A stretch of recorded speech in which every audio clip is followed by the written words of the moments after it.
Buckle up, ladies and gentlemen. Today we're going to be looking into faith and belief. What is faith and belief? What does it mean? I've been doing this thing recently, really interesting thing I've been doing, where I basically come up with a prompt, do deep research reports on ChatGPT, Claude, and Grok. I put those deep research reports into Notebook LM, and then basically that will produce a podcast talking about all the source material because it's paragraphs and paragraphs and pages of info. So rather than reading everything, you can kind of get the gist of it through a podcast format, and it's a really easy way to intake a giant amount of information. And I'm on this Bible journey. I'm reading the Bible cover to cover, and I'm wondering about these things. Obviously, in the New Testament, I'm thinking about this concept of heaven and hell and salvation and everything, and just want to understand, like, with faith, what is faith? What does that mean? It says you have to have faith in Jesus to be saved. You're saved by faith and not works, etc. And belief in God, right? What does that really mean? What is faith exactly? And can you choose to have faith, or is faith and belief something that happens to you? And what is the difference of faith and belief? I heard Alex O'Connor do this interesting thought experiment, and I kind of made my own version of it, which I'll share, which kind of gets to the core of my confusion before we jump into this. And that is basically, imagine you're on a platform way up in the sky, and someone's like, "Hey, we're gonna torture you and kill you and your family unless you sit on this invisible chair." Right? And the chair's over the edge of the platform, right? There's nothing there, but they're saying there's a chair there. And the way it works is that when you sit on the chair, if you truly believe there's a chair there, you'll sit there. There will be a chair and you won't fall. But if you don't believe that there's a chair there, then you will fall. So when you think of it in terms of that, is that what salvation is like? Like, if you have faith there's a chair there and you sit right down and you just sit down as if there's a chair there. But in your head, maybe you're like, I hope there's a chair there. I don't know. It doesn't look like there's a chair there, but I have no choice. So I'm just going to sit down and hope there's a chair, right? Would the chair be there or not? Would you fall or not? Or would you have to just somehow be psychologically certain there's a chair there and you're not going to fall, right? And can you do that? Like, is that a thing humans can do? Can you just force a belief, even if everything you look at and you just genuinely don't believe something, or you're not convinced of something? I just want to understand that. And so I'll get into the prompt and kind of show you the way I'm looking at this, and then we'll just get into the pod. And we'll go. So, okay, here's my prompt right here. I want to know what is faith, what is belief. I would like to understand these concepts comprehensively, specifically in regard to religion and faith in Jesus. It's often claimed that salvation depends on faith in Jesus. What does this even mean? Explore this from a biblical perspective and be careful to use the original language and context of the passages you look at. Also, look at this from a purely biological and psychological perspective, answering the core questions of what is faith and belief. Are they the same thing? Can you choose to have faith or belief, or is it something that happens to you? Do a deep, exhaustive search that explores areas and fields that may be relevant that I didn't mention here.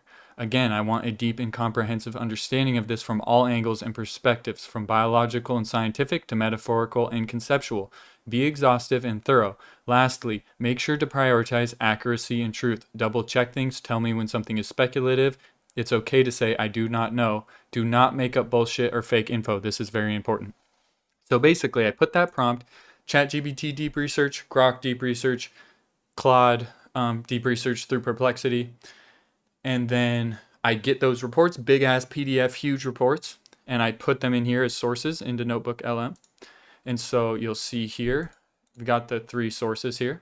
And then basically you come over here and you can create a podcast or a video overview or whatever. And when you go to create a podcast, you can make it a debate. You can choose the length. You can give it specific prompting about how to make the podcast or whatever. So I've already created the podcast, and I've also created a quick video that kind of goes over it. So I think the video's pretty short, so we're going to watch it just to kind of get started here, and then we'll go into the pod. And the last thing, the pod is really cool because it has this feature where it's interactive. So at any time in the pod, I can press join, and they'll say, oh, what? And I'll ask a question about what they're saying or ask for clarification, and they'll answer me and then continue with the pod. So it's this really cool, interesting way to like interface with information. But let's go ahead and get this video. Here we go. Faith, belief. We throw these words around a lot, but are they really the same thing? Okay, let's dive in with an analogy that makes this whole thing crystal clear. Mm, Belief is just accepting something is true, but faith, that's when you actually act on it. This difference becomes super important, especially when we start talking about religious contexts. To really get it, we've got to look at the original languages from the Bible. In Greek, the word pistis isn't just belief. It means deep dude, trust what? and confidence. Pistis? Same thing in Hebrew. Dude, Imuna is all about wait, steadfastness and wait. reliance, not just a passing thought. So biblical faith isn't just Pistis? Dude, he pissed his pants, dude.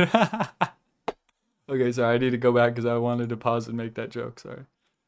Dude, he must have pissed his pants, dude. That's fucking hilarious. isn't just belief. It means deep trust and confidence. Same thing in Hebrew. Imuna is all about steadfastness and reliance, not just a passing thought. So biblical faith isn't just knowing facts. It's a relational trust in who Jesus actually is. Okay, so faith is trust. But what does science say? How do our brains even form beliefs? Well, it turns out our brains are basically belief-making machines, always looking for patterns. And a lot of this is shaped by things like confirmation bias. We see what we want to see. Some scientists even think we're wired to see intention everywhere, which might explain a lot. So, if belief is kind of automatic, can you just decide to have faith? It's a huge question. The philosopher Pascal had a take on this. He said you can't force it, but you can act as if. So, no, you can't just flip a switch to believe. But you can choose actions that influence it. It's about creating the right conditions. You can choose a path where faith can actually grow. All right, let's put all these different pieces together and see how they really stack up. You can see the pattern here. Belief is accepting a fact, while faith is active trust. So here's the bottom line. All faith has belief in it, but not all belief becomes faith. So think about it. What are you putting your faith in every single day, maybe without even noticing? Interesting. I definitely want to get more into it than that. The main thought I have when I'm watching that is that if because I've heard this before, like if you act in faith and you take actions as if you believed, the belief can come later. But to me that seems kind of sketchy because that means you can that would work even with if things weren't true. So that's why it gets a little sketchy, and maybe that's why the Bible has such an emphasis on faith, because if it only relied on people believing in facts just a priori, then you would have way less Christians. But if you act like a Christian and do Christian things and pray and go to church and do all these different things, be around Christians all the time, that belief will cement. But I think whether or not it's true, though, which is the problem, I think that's why you have so many different religions that contradict each other, but people would die for those religions and believe them so strongly.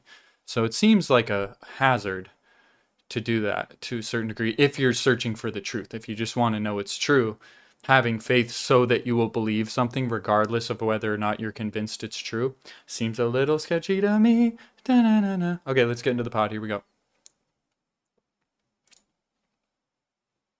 Interactive version.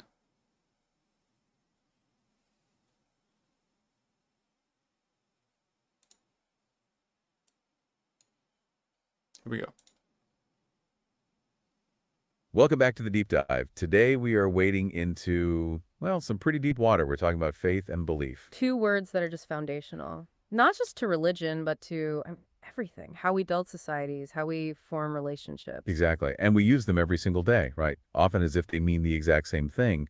But what our sources are screaming at us is that mixing them up, it causes you to miss this critical distinction in how your brain is actually wired. It's a huge undertaking. And that blurring of the lines between belief as this thing in your head and faith as an action of trust, it's the source of so much confusion in philosophy, theology, even just in, arguments you have over dinner. Right. So our mission today really is to run a kind of rigorous multidisciplinary analysis. We're pulling from ancient Greek and Hebrew texts. We're looking at cutting-edge neurotheology, cognitive science.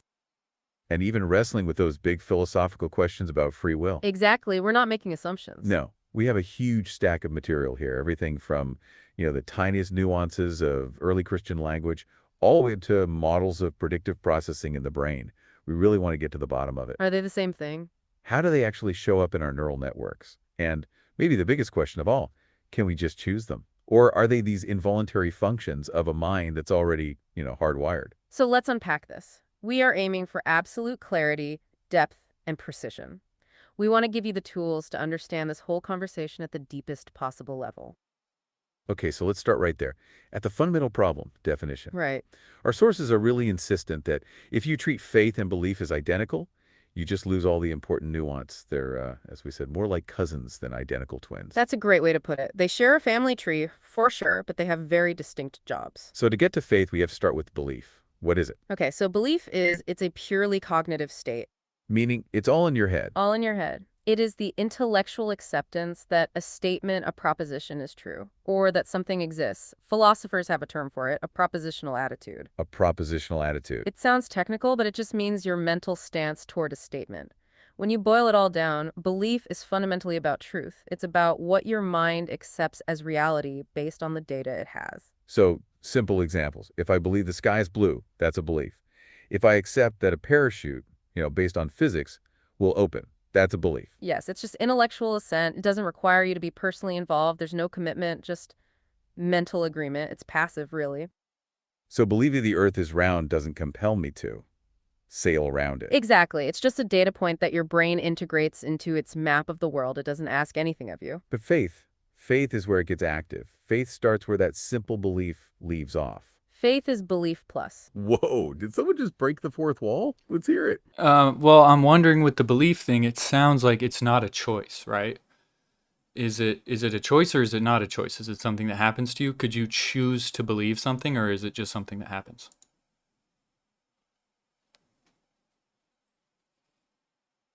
That is the absolute biggest question. Yes, you jumped right to the philosophical core. And it forces us to look ahead in our plan because we were going to address that question later. And we absolutely should. The short answer is belief is largely involuntary. Faith, as an action, is more of a choice. Okay, let's unpack this right now. Our sources confirm that most modern philosophers reject what's called direct doxastic voluntarism.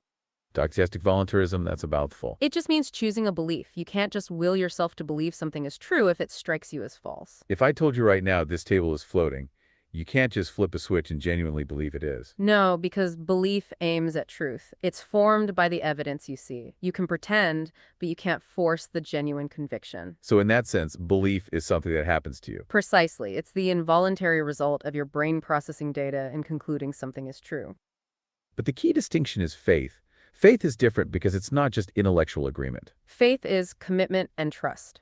And trust is inherently more voluntary than accepting a fact. You can choose to commit to a person or to a path, even if you still have intellectual doubts. That decision to rely on someone, to take a leap of trust despite uncertainty, is an act of the will. That is the choice component. So you can choose faith, but you can't choose belief. That's the critical difference our entire deep dive rests on, and we will come back to this when we cover the science and philosophy of choice later on. For now, let's connect that back to our current topic, the core distinction between belief and faith. Which is exactly what we were leading into. Faith is belief plus. That's the key. It absolutely includes that intellectual assent, but it goes so much further. It demands a stronger sense of trust, confidence. Commitment, and maybe most importantly, reliance. So it's relational. It's emotional. Yes, it's relational and affective. It involves your will, your commitment as a person, not just the cold calculation of your intellect. Faith requires placing your weight, sometimes literally, on the thing you believe is true. And that distinction, that move from just nodding along intellectually to actually committing, that's everything. Which brings us to the parachute anecdote. Yep, go on. Okay, but why, if you believed something is true, what reason would you possibly have for not putting your weight behind it or acting upon it?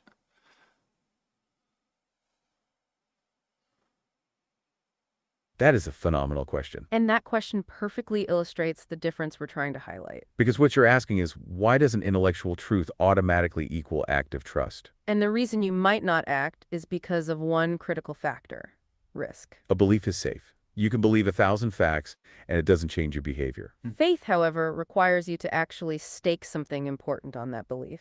You might believe a bridge is structurally sound, that's fact. But if you're carrying your life savings and the bridge is swaying, the act of walking across requires faith. You could choose to go around the long way, precisely because you don't want to risk everything, even if you intellectually believe the facts. So the reason not to act is the awareness that commitment involves uncertainty and potential loss. The willingness to Oh, yeah, uh-huh. Okay, so if you're saying with the bridge example that if you believe the bridge is sound, but you don't want to walk across it, you wouldn't really believe it was sound. Oh, That's right, you believe the structure is sound. But you're choosing not to walk across it.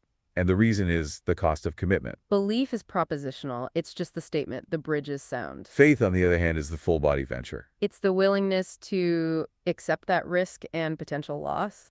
You would choose to Oh, yeah, uh-huh.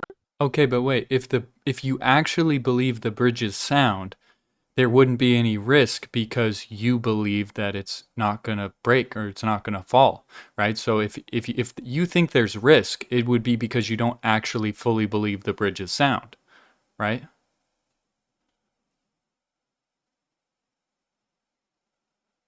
That is such a key observation. And you've hit on the subtle tension between belief and faith. Because logically, you are absolutely right. If your belief were a 100% certainty, then the risk would be zero. But the reality is that almost no belief about the future or about complex things is 100% certain. Belief is often based on strong evidence, but not absolute proof. We might believe, based on an engineer's report, that the bridge is sound. But there's always an infinitesimal chance, a crack, a faulty rivet that the report missed. And faith is what steps into that gap of the unknown. It's the conviction to act despite the fact that you do not possess full evidence. The moment you introduce a personal stake your life, your savings, that sliver of doubt, becomes risk. And the choice to act, to walk across, confirms the strength of your faith, not just your belief. Yeah. Would it be accurate to say in terms of psychology that belief is more of a spectrum rather than a yes or no binary? And this faith would be the same way, where you have degrees of faith and degrees of belief, and the degrees of faith kind of rely back on the degree of belief that you have?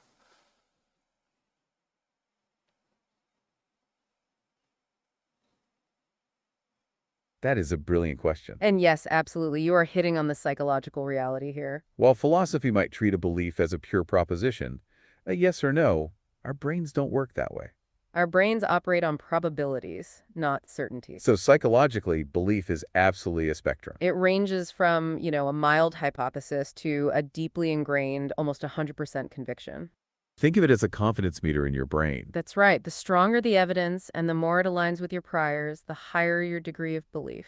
And we are going to talk about this later when we discuss predictive processing. But yes, your belief is just your brain's current best working model of reality. And faith. It's interesting because I actually watched an Alex Hormozy podcast where he talks about leaving Christianity and leaving the faith for this exact reason, because he said that it says you have to have faith for salvation, but he talks about how faith is like a spectrum. So to what degree do you need to have faith to be saved? Or what degree do you need to believe to be saved? Like what level of doubt in the meter is like, because imagine you have 0.00001% belief, right? I would put myself maybe in that bucket of faith and belief. Like I'm like, there's a chance, a teeny chance, but there's a chance. Is that enough for salvation? Like when do you cross the threshold till when you're saved? Like that's a big question. Anyways, back to it. As the commitment to act on that belief naturally has degrees too. The degree of faith you need to commit depends directly on the degree of certainty your belief provides and the magnitude of the risk. So if your belief in the bridge is 99% solid, you might only need a tiny push of faith to step onto it. But if your belief is only 60%, the required leap of faith to commit becomes immense. That's the dysastic venture we mentioned. It's the risk and the gap between certainty and conviction. So in the case of the bridge, if you choose to detour, it means your belief was high, but not high enough to warrant the risk. That's it. Your belief was strong, but your faith, your willingness to risk reliance, was insufficient. It confirms that even when the proposition is accepted as true, the voluntary act of reliance is what matters. You can have high belief and minimal faith if the perceived risk is too great. So faith is often called a doxastic venture. A belief Oh, go for it. Okay, so how would we think about this? Oh, belief-based fucked risk up. that goes beyond full. Oh yeah, let's hear it. Okay, so how would we think about this thing Jesus says about little faith can move mountains, or like the faith of a mustard seed can move mountains? Is that psychologically accurate? What's a way to look at that to make that make sense? Because it sounds like that's not true. It sounds like you only need a little faith can only move mountains if you have massive belief. That is a phenomenal question. And it links what we're saying to the actual source texts. If faith is about degree and risk, then what does mustard seed faith mean? It sounds counterintuitive, right? If you need more faith for a bigger risk, how does a little faith move a mountain? This is where the biblical definition of faith as absolute trust, or pistis, comes in. It suggests that the mountain-moving power isn't in the size of your belief. It's not about having a 99% conviction level. It's about the object of your faith, who or what you are trusting. A mustard seed is tiny, right? It represents the smallest measure of genuine, unshakable reliance. So even if the amount of trust you start with is small, if that trust is placed completely on a reliable object, Like God, who is considered totally trustworthy, then the result is disproportionate to the size of your initial faith. you're leveraging the reliability of the object. It's the quality of the trust, not the quantity of the feeling. Psychologically, you could see this as placing absolute 100% confidence in the power of the entity you are relying on. You might only need a slight push of the will, that little faith, if you fully trust the power of the one you're committing to. That's how we can make sense of it. It focuses on the action of trust. And this framework belief as a spectrum, faith as the commitment, is perfectly illustrated by the parachute anecdote. Which highlights the action component of trust. So let's go back to that example, thinking about the degrees of belief and risk involved, even the mustard seed idea. Imagine you're the physicist. You're not jumping yet. You've studied the physics and the stress factors. You have a high degree of belief that the parachute will open. It's a cognitive agreement. Your brain accepts that proposition as fact. It's high on the spectrum. But that belief is totally safe, right? There's zero risk as long as you're still in the plane. Faith, however, is the moment you step out.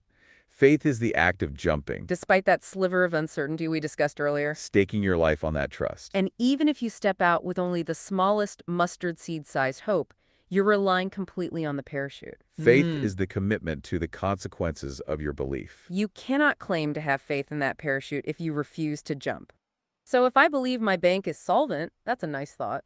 But having faith in my bank means I actually deposit my life savings there. I'm trusting them with my future. It requires risk and reliance. Exactly. And this commitment, this distinction, is ancient. Yes, this conceptual distinction has theological roots going back thousands of years. Right, and our sources point out that even in the New Testament, this separation is incredibly clear.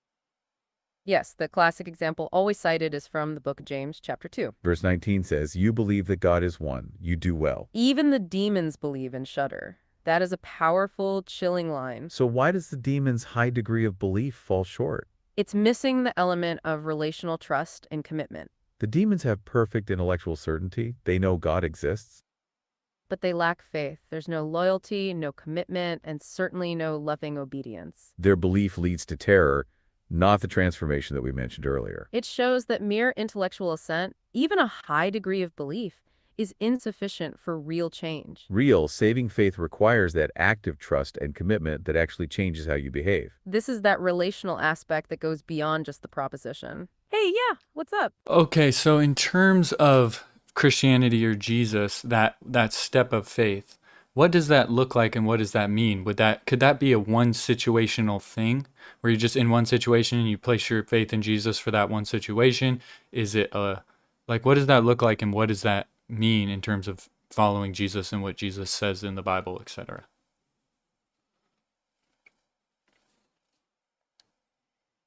That is the perfect question to ask right now. Because it takes this conceptual separation belief versus trust and makes it concrete. When the Bible talks about faith in Jesus, it absolutely means more than a situational commitment. If we go back to the original Greek term, pistis, it means trust, confidence, and fidelity. That last word, fidelity, implies loyalty and an enduring relationship. The moment you use the word faith in a religious context, especially regarding salvation, it's a comprehensive act.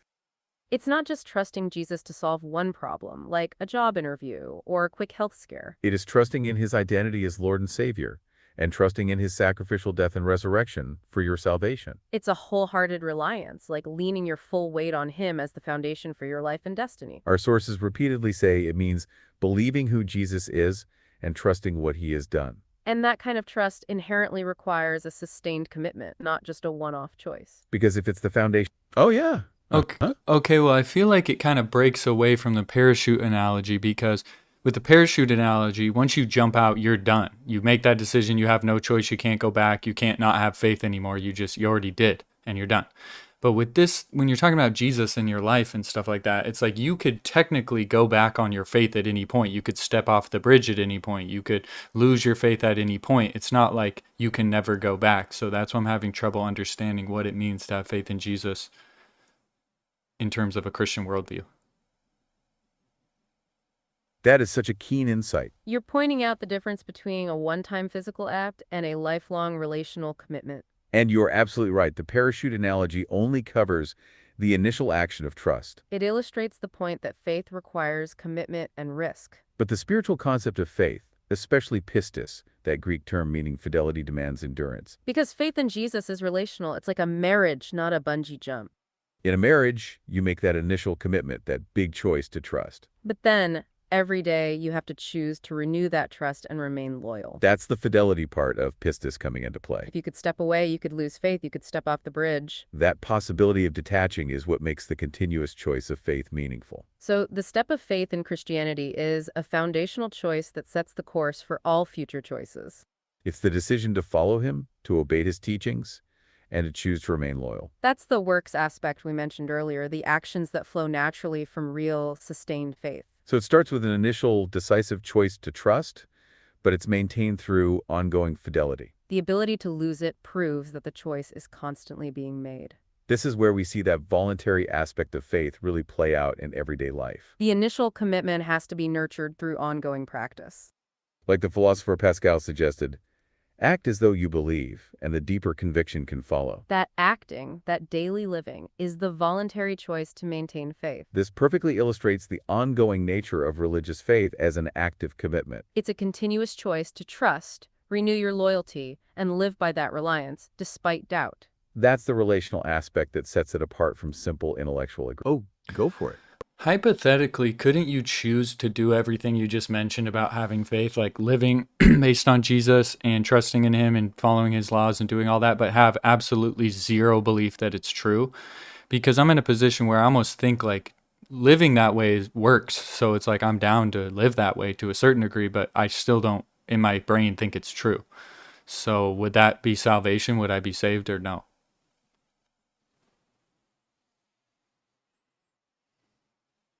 Wow. That is a brilliant, brilliant question. You have just perfectly distilled the core tension between faith, belief, and works. And it links what you mentioned earlier about belief being involuntary. You're hypothesizing that you can have 100% action the faithful commitment, but 0% intellectual belief.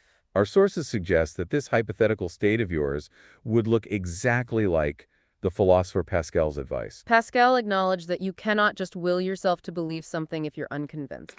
So he advised people, act as though you believe, go to church, practice the rituals. The idea was that by choosing the actions of faith, the genuine conviction, the belief, might eventually take root. But to address your specific question about salvation. This is where we must emphasize the biblical distinction we've been highlighting. Belief alone is insufficient, as the demons know. But commitment alone, without any intellectual assent or foundational trust, is often defined as works. And most Christian traditions, especially the Protestant ones, emphasize that salvation is by grace through faith solidified. Meaning it's about trusting in Christ's work, not relying on your own efforts or actions. If you are following the rules without any belief or trust in Jesus' identity or resurrection, That would be categorized as trying to earn merit or works, which the Bible contrasts with saving faith. because saving... Oh, back to our listener. Okay, so would it be fair to say that salvation isn't a choice, right? Because if what you're saying for salvation, you need to do the faith and the works, right? But with the belief, right? Because the faith with the works without the belief doesn't count. But you also said that belief isn't a choice. So let's say hypothetically you follow the works, you do the works and you follow and you have faith, but you don't believe. That belief coming through is not your choice. right? It just maybe it'll happen if you do the works and have the faith, but maybe it won't. And at the end of the day, salvation just isn't a choice. It has to be something that happens to you.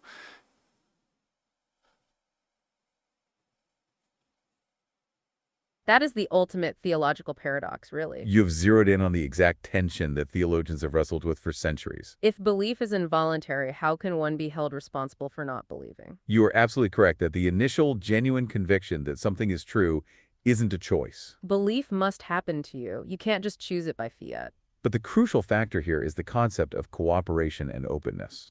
While you can't force belief, you can choose the path that makes belief possible. You choose to seek evidence, to reflect, to place yourself in a community, or to pray for conviction. That choice to pursue faith is the voluntary component. Many traditions suggest that God meets human choice halfway. The human choice is the turning toward, the Not openness me. to, and the maintenance of the faithful practice. The actual belief itself, the gift of conviction, is often viewed as something granted or received.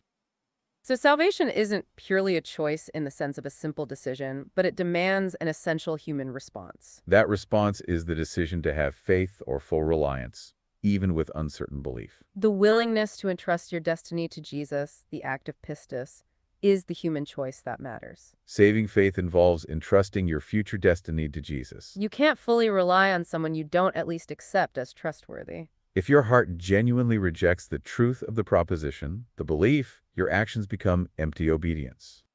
The Bible says that real faith, which is the reliance, naturally produces works. But the works themselves aren't the source of salvation. So doing the actions without the trust would likely not be considered saving faith. However, those actions are the voluntary means toward genuine belief, as Pascal suggested. By acting, you are choosing an openness that might allow conviction to blossom. It's the highest form of that voluntary commitment we talked about earlier.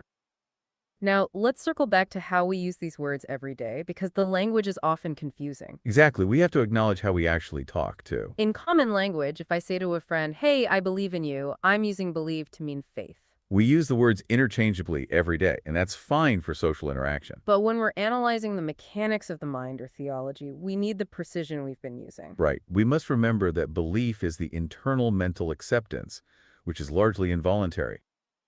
And faith is the external, voluntary act of trust and reliance, which must be chosen and rechosen. That choice, that voluntary continuous commitment, is what truly separates the two concepts. You cannot just choose belief on the spot. But you absolutely can choose faith and fidelity to act on a proposition, even if belief is only partial. And that voluntary action, that continuous recommitment, is what makes faith so powerful. Whether you're talking about a parachute, a swaying bridge, or that tiny mustard seed of hope. And that continuous choice is what moves the mountain. Thanks for diving so deep with us today. It was a challenging but incredibly rewarding exploration of the human mind and spirit. It really clarifies why these two simple words carry so much weight and demand such high fidelity. We covered a lot of ground, from Greek pistis. Oh yeah, let's hear it. Do you have any more information on the psychology and the actual neuroscience and information about the brain in terms of belief? Because I feel like you didn't talk much about that. We absolutely do. That is a perfect question to end on. Because we mentioned all this brain activity earlier. Yes, our sources dove deep into neurotheology. Okay, let's unpack this right now. Belief is not just metaphorical. It corresponds to physical networks of neurons, Research shows distinct brain regions are active when we form or evaluate beliefs. like the medial prefrontal cortex. That's a critical hub for processing whether something is true. And the frontal lobes are involved in self-reflection. The dorsal medial frontal cortex is active during religious thoughts or prayer, This might be linked to our sense of self or others. or even when considering God's perspective. What's fascinating here is that the brain processes true and false statements differently. They activate distinct, though overlapping, networks. And when people pray, brain activity can mirror talking to a loved one. This is why faith feels so relational and intimate. It feels like someone real is listening. Our sources also point to belief formation as a function of the brain evolving. Our minds are pattern detection machines. This tendency leads us to detect agents and intention everywhere. That's the hyperactive agency detection device theory. It might explain why belief in unseen beings is so common. And belief itself acts as a filter for new data. This is how confirmation bias works in the brain. Once a network is wired, it prioritizes information that confirms it. It creates an internal, self-reinforcing model of reality. That's why changing beliefs is so hard. They become integrated into the neural pathways. So yes, belief lives in the brain. It is deeply embedded in our Oh yeah, go on. Okay, can you say more about the brain regions and identity? I think you mentioned the medial prefrontal cortex being involved in identity, and how does identity interact with belief?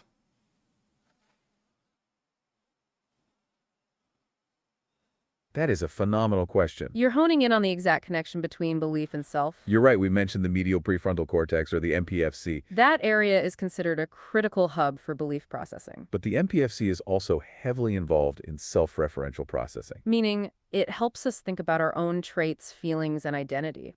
When you think about yourself, your MPFC lights up. Now, when we form deeply held beliefs, they become part of our identity. If you identify as a specific kind of person, say a scientist or a spiritual seeker, that identity is linked to the MPFC. Those core beliefs, like I am a good person or the world is chaotic, are interwoven with who you think you are. This is why challenging a deeply held belief can feel like a personal attack. Because you are literally challenging the neural architecture that supports your sense of self. Wow. Our sources noted that beliefs, when integrated, are integrated into neural pathways and identity. That makes Wow. contradictory information feel threatening, Wow. triggering a defense mechanism. It's why we see the backfire effect. When core beliefs are challenged, people sometimes strengthen the original belief to protect their identity. So belief becomes part of the I am. When you spoke earlier about the continuous choice of faith, that voluntary maintenance also reinforces your identity as a person of faith. Wow. It creates a self-reinforcing loop. I believe this, therefore I am this person. This is Wow. a huge factor in why faith provides such comfort and resilience. Because it roots your existence in something larger. It's a deep network of neurons Oh my supporting both God. your worldview and your identity. That gives us a much more complete picture. We've covered everything from Greek pistis to the voluntary, ongoing commitment of trust. And how that identity Yep, go on. Okay, so that was super interesting and blew my mind. Now I'm thinking about the potential pitfalls, because if you're saying, oh, if you have faith, then that can lead to belief. But what if you put your faith in something that isn't true, and then you end up believing in something true? Or you end up believing in something that isn't true, so your identity's captured by something that isn't true. That seems like a pitfall, right? So the idea of having faith to get the belief seems sketchy. I almost feel like... Okay. Cut me off. You are absolutely identifying the necessary dark side of belief formation. that is the crucial pitfall. You're connecting the choice of faith to the involuntary result of belief. If you choose to act as if something is true, which is Pascal's model, you risk internalizing a falsehood. The very process that generates resilience can also generate deep self-deception. Our sources explicitly warned about this. Deliberately trying to force belief can lead to self-deception or psychological stress.